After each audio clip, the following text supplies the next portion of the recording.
বইছে নদী নদী।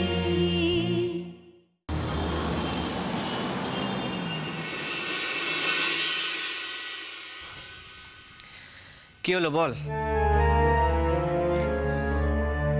আয় বস। শুধু বসতে বলবি বলে তো আর মায়ের ডেকে পাঠাসনি? না। তাহলে কাজের কথাটা বল, কি হয়েছে?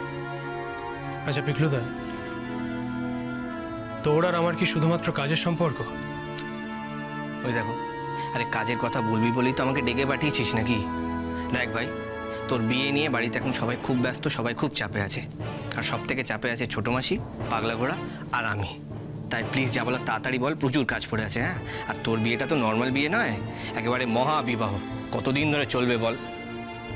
শোন পিকলুদা, এর মধ্যে কোনোটা কিন্তু আমার হাতে নেই।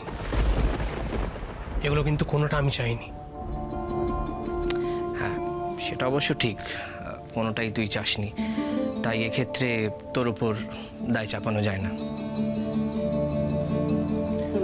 তুই মেঘলাকে কি জিজ্ঞেস করছিলি? কখন? ও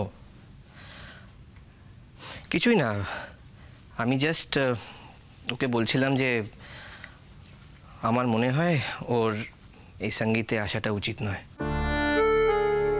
হতে পারে আমি ওর কাছে অচেনা, কিন্তু এটুকু অ্যাডভাইস আমি ওকে দিতেই পারি। শোন পিকলুদা, আমাদের বাড়ির সবাই চেয়েছিল বলেই কিন্তু আমি ওকে ইনভাইট করতে গেছিলাম। আমি সেরকম একটা কিছু আন্দাজ করেছিলাম, আর সেই জন্যই মেঘলা আসতে রাজি হয়েছে। মেঘলা আমাদের বাড়িতে সঙ্গীতে আসতে রাজি হয়ে আমাদের কারোর ওপরে কোনো ফেভার করেনি। ও দিদির বিয়ে তাইও আসবে না তাতা, না না না, তুই কিন্তু বারবার অঙ্কগুলো ভুল করছিস। পরপর বারবার অঙ্কগুলো ভুল করেই যাচ্ছিস তুই। এই ভুলগুলো কিন্তু তোর করার কথা ছিল না।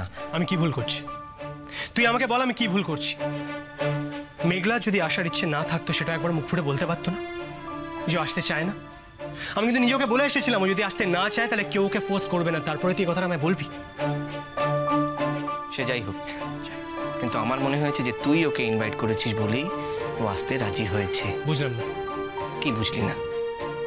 তুই আমাকে বল, কি বুঝলি না? আমি এমন কি বললাম যেটা তুই বুঝতে পারিসনি? তুই কিন্তু দিনকে দিন ইনসেন্সিবল হয়ে যাচ্ছিস। তুই যেটা বলা তুই আমাকে ক্লিয়ারলি বল।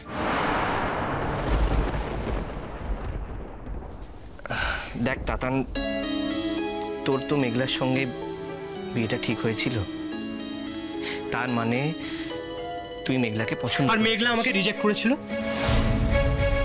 হ্যাঁ, মেঘলা রিজেক্ট করেছিল তোকে, কিন্তু তারপরে তো তোর কাছে ফেরত এসেছিল। সেটা আমার প্রতি দয়া।